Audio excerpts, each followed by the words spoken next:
खबर वही जो सच दिखाए, आवाज वही जो जनता तक पहुंचे।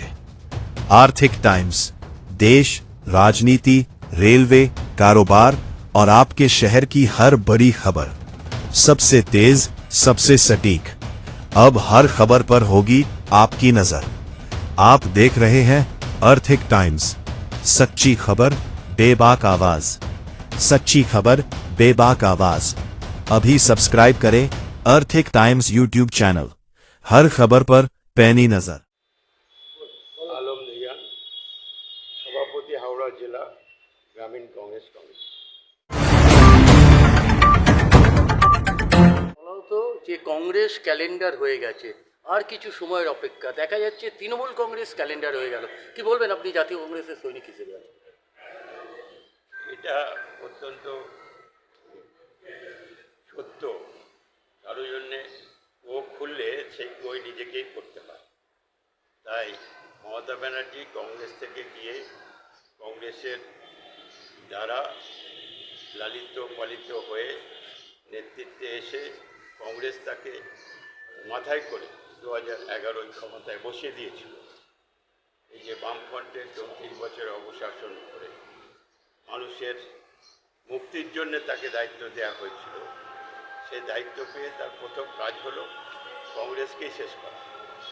কিন্তু ইতিহাস সব বলবে, তাই ইতিহাস কাউকে ক্ষমা করে না। কারণ সে যে পথ দেখিয়েছিল, আজকে কংগ্রেসকে শেষ করে বিজেপিকে পশ্চিমবাংলায় ক্ষমতায় আসার পেছনে মমতা ব্যানার্জি 100 ভাগই কৃতিত্ব।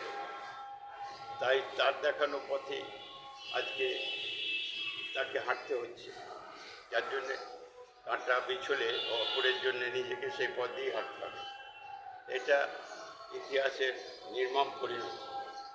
আচ্ছা, দেখা যাচ্ছে যবে থেকে চৌঠা মে অর্থাৎ বিজেপি গভর্নমেন্ট যবে থেকে বাংলায় এসেছে, তবে থেকে দেখা যাচ্ছে একটা বুলডোজার রাজ চলছে, অর্থাৎ ইউপি বিহারের মতো বুলডোজার রাজ চলছে। এবং হকারদের পেটে লাথি মেরে রাতারাতি যেভাবে আপনার কর্ম থেকে বিচ্ছিন্ন করা হচ্ছে, কি মনে করছেন আজকে জাতীয় কংগ্রেসের সৈনিক হিসেবে আপনারা? বিজেপি তো ফ্যাসিস্ট শক্তিরই একটা প্রতিকূল।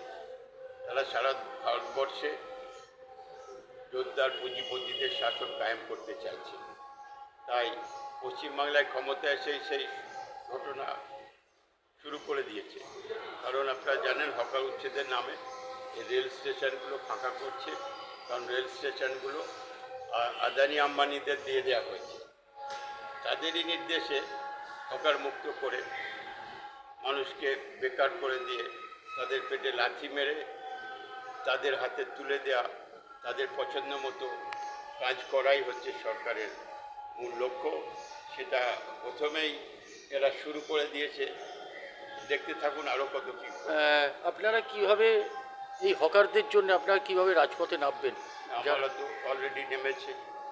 আমাদের সভাপতি শুভঙ্কর সরকার গেছে দমদম স্টেশনে অ্যাজিটেশন করছে। গতকাল খিদিরপুরেও এই যে হকারদের সমাবেশে তিনি বলেছেন পরিষ্কার যে হকারদের পুনর্বাসন না করে তাদের তোলা যাবে না, তাদেরকে তাদের কাজের বিকল্প ব্যবস্থা করে দিয়ে তবেই তাদের উচ্ছেদ করতে হবে।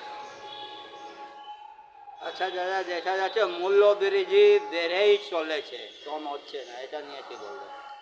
মূল্যবৃদ্ধি তো যবে থেকে এসছে এই বিজেপির সরকার, তবে থেকে মূল্যবৃদ্ধি সর্বক্ষেত্রেই বাড়ছে। আর এটা নতুন কিছু নয়। পশ্চিমবাংলায় আজকে এই কদিনে এসছে মানেই বিজেপি ধোয়া তুলসী পাতা হয়ে যাবে তা না। তাদের দেখানো পথ, তাদের নেতৃত্বের নির্দেশেই তারা এই কাজ করে যাবে এবং দেশকে শোষণ করে পুঁজিপতি কয়েকজন ফ্যামিলির হাতে সমস্ত সম্পদ তুলে দেওয়াই তাদের লক্ষ্য। আপনারা জানেন যে সেই কাজই এরা করছে এবং করবেও। তাই সাধারণ মানুষকে সজাগ করে কংগ্রেসই পারে একমাত্র বিকল্প হয়ে উঠতে। আর দাদা আপনার নামটা? আলম রেগান, সভাপতি হাওড়া জেলা গ্রামীণ কংগ্রেস।